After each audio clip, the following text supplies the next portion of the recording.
eu vou chamar aqui o vídeo 3 do Paulo Guedes falando sobre o teto dos gastos. Vamos lá. Há uma inconsistência jurídica. Se eu pagar imediatamente esses precatórios, eu vou furar o teto, a lei de responsabilidade fiscal, vou levar a inflação para cima, posso desorganizar a economia.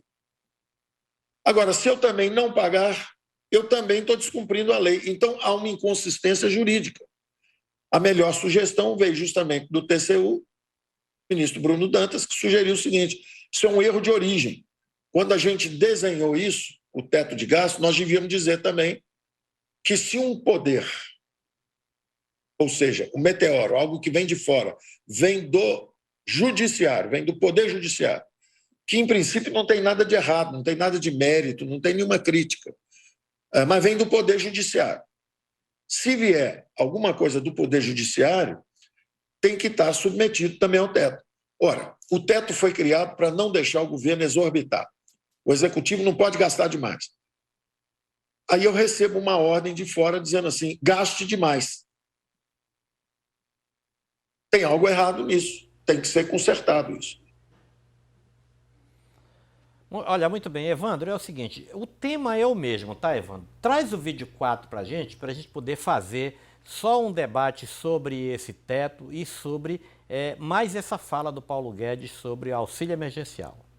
Aí veio uma outra sugestão do TCU dizendo o seguinte: olha, respeitem o teto. Se o executivo é obrigado a respeitar o teto, por que quando vem um comando do judiciário, ele vai ficar fora do teto? Ele devia também seguir o teto. Da mesma forma que quando vem um comando do legislativo, por exemplo, o Fundeb ficou fora do teto. Agora o judiciário fica fora do teto. Amanhã vamos fazer também um auxílio emergencial fora do teto. Vamos acabar com o teto, então. Eu acho muito bom. Uma geração política que tiver a coragem de assumir os orçamentos públicos não precisa de teto. Então tá aí, Zezinho. Olha, a primeira fala do vídeo de Paulo Guedes, na verdade, ele tem razão. Essa segunda fala também, ele pede que tenha ele quer quebrar o teto. Na verdade, ele quer dar uma pedalada, a pedalada fiscal. Nós temos aí a lei de responsabilidade fiscal. Infelizmente, tem que ser obedecida. Caso o Congresso reúne, eu quero ver ter peito de quebrar a lei de responsabilidade fiscal. Aí, e outra, até sou a favor. Esse negócio tem dinheiro, tem vontade política para fazer e tem que ficar respeitando, esse imbróglio ele tem que acabar. Não dá para a gente estar num estado judicializado e dependendo aí sempre do Supremo.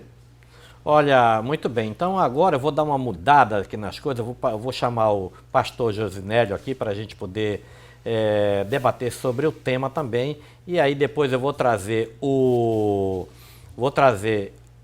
Buiú e logo em seguida o Bispo Paulo. Então, Josinélio.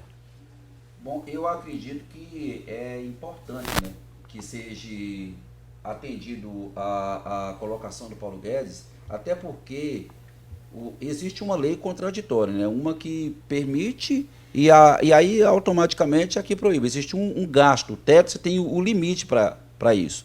Existe condição de arcar com tudo e resolver o problema. Agora, o problema está na lei, porque existe a dívida. Se o governo paga essa dívida, ele pedala, igual o Zezinho está falando. Se ele não paga, ele comete responsabilidade porque o judiciário mandou pagar. Então, na verdade, tem que ser resolvido esse atrito, já que existe condição de resolver. Então, a colocação do Paulo Guedes faz todo sentido. É minha opinião, né? Pedalada. Isso é um termo que foi criado quando foram caçar o mandato da Dilma Rousseff, não é isso? Tá na moda, né? Moda agora é pedalar, fazer pedal e tudo, mas o pessoal da estrada. Bom, eu acho o seguinte, o Brasil, ele tem que se ater nesse momento de exceção.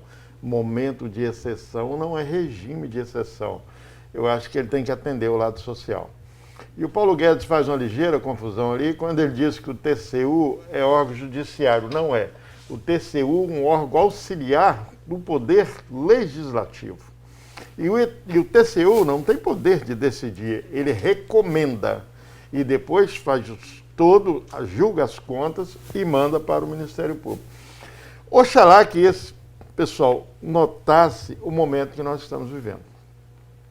Tem dinheiro, tem condição de ajudar o povo, que é a matéria-prima, então que ajude. Não tem, não paga os ricos, pega o dinheiro para ajudar os pobres. É esse o meu pensamento. Essa é a função do governo.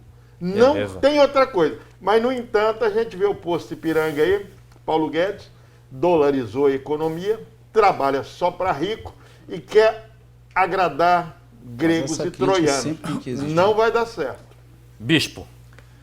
Olha, eu acho impossível isso que o pessoal está comentando. Claro que existe uma possibilidade de criar um teto a cada momento. Agora, quando entra o STF, cria um teto para uma coisa, entra a Câmara dos Deputados, um teto para outro. Quer dizer, no momento pode, depois não pode. Agora pode, depois não pode. Então eu entendo o Guedes falar, vamos acabar com esse negócio de teto de uma vez e cada um responde pelo seu CPF. Se tem um governo honesto, um governo que está trabalhando, ele vai se responsabilizar, ele vai tentar, que ele não quer afundar o Brasil. É uma faca de dois gumes, porque na mão de um bom governo, sem teto, a coisa vai andar, sabe, seria muito melhor. Mas na mão de um mau governo, a gente pode ir à bancarrota. Então é uma faca de dois gumes.